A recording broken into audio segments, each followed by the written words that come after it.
السلام علیکم، خوش آمدید، مرحبا۔ کیسے ہیں آپ سب؟ امید ہے کہ خیریت سے ہوں گے۔ سب سے پہلے ہم درود شریف پڑھ لیتے ہیں۔ اللہم صلی علی سیدنا و مولانا محمد وعلی آلہ واصحابہ وبارک وسلم۔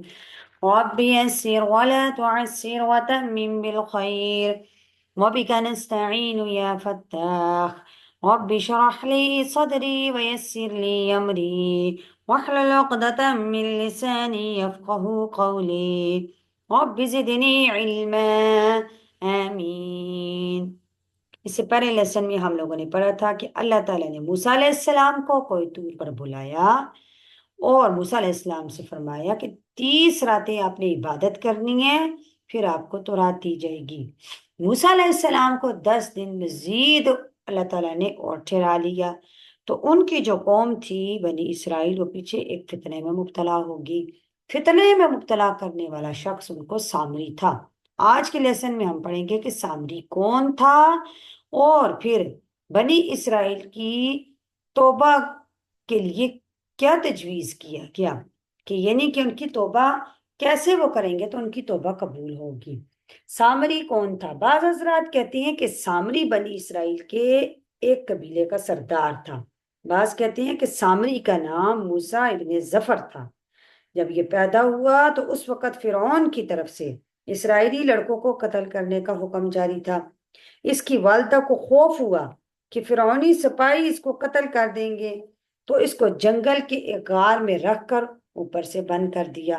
کبھی کبھی چلی جاتی اور دیکھ بھال کر آتی، تو اللہ تعالیٰ نے جبرائیل امین کو اس کی حفاظت کے لیے مامور کر دیا۔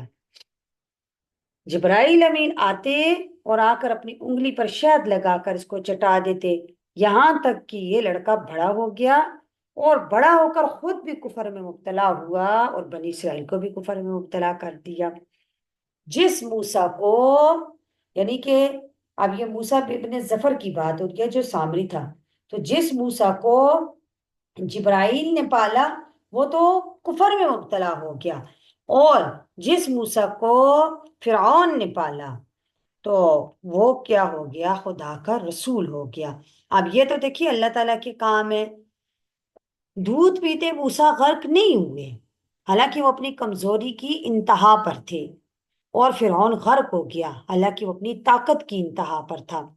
تکبر چاہے طاقت کا ہو، دولت کا ہو، حسن کا ہو یا علم کا ہو، حسب و نسب کا ہو، حتیٰ کہ تکبر چاہے تقوی کا ہی کیوں نہ ہو، یعنی کہ کوئی یہ کہے کہ میں بڑا متقی، بڑا پرہیزگار ہوں، تو تکبر انسان کو رسوا کر کے چھوڑتا ہے۔ عاجزی اختیار کریں، کیونکہ انسان کی اکڑ خدا کی پکڑ پر ختم ہو جاتی ہے۔ اب فرعون نے تکبر کیا، غرور کیا، تو اللہ تعالیٰ نے کیسے اس کو غرق کر دیا۔ اعوذ باللہ من الشیطان الرجیم، بسم اللہ الرحمن الرحیم۔ وَإِذْ قَالَ مُوسَىٰ لِقَوْمِهِ يَا قَوْمِ إِنَّكُمْ ظَلَمْتُمْ أَنفُسَكُمْ بِاتِّخَاذِكُمُ الْعِجْلَ۔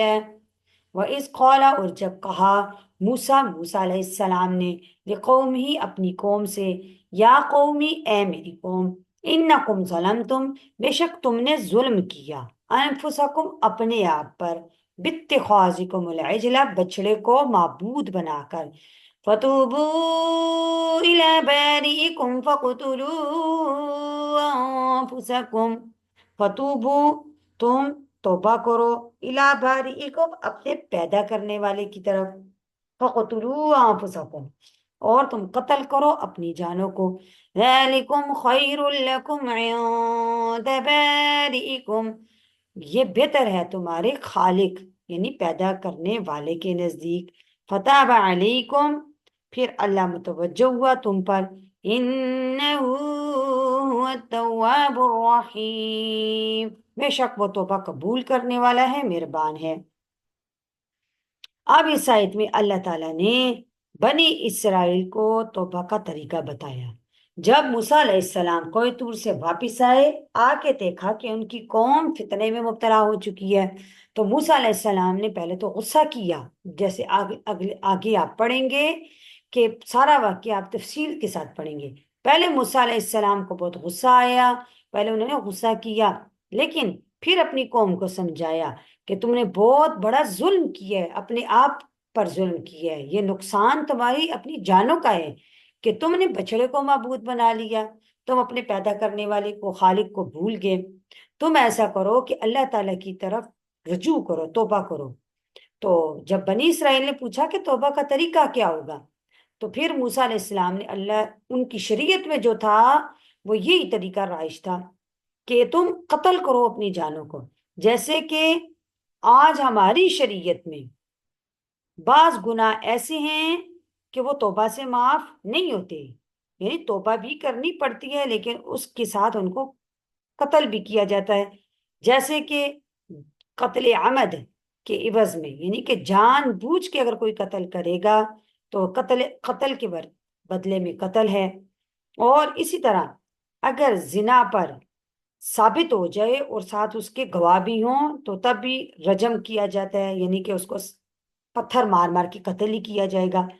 تو یہ ایسے گناہ ہیں کہ یہ توبہ سے نہیں معاف ہوتے، قتل کیا جائے گا ان کے بدلے میں۔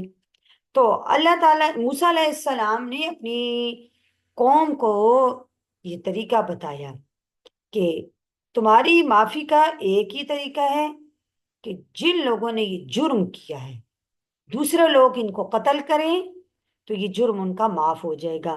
اب جن لوگوں نے جرم کیا تھا تو دوسرے لوگوں نے ان کو قتل کیا، یعنی انہوں نے اس سزا پر عمل کیا، تو اللہ تعالیٰ نے ان کو معاف کر دیا، اور آخرت میں وہ لوگ اللہ تعالیٰ کی رحمت اور عنایت میں ہوں گے۔ امید ہے کہ آج کا لیسن آپ کو سمجھ آ چکا ہوگا۔ اللہ تعالیٰ سے دعا ہے کہ اللہ تعالیٰ ہمیں قرآن کو سمجھنے، اس پر عمل کرنے کی توفیق عطا فرمائے۔ اللہ تعالیٰ آپ کو ایمان کی بہترین حالت میں صحت اور عافیت کے ساتھ ہمیشہ خوش رکھے۔ اپنا بہت سا خیال رکھیے گا۔ اپنی سسٹر کو اجازت دیجیے۔ نیکسٹ ویڈیو تک کے لیے اللہ حافظ، فی امان اللہ۔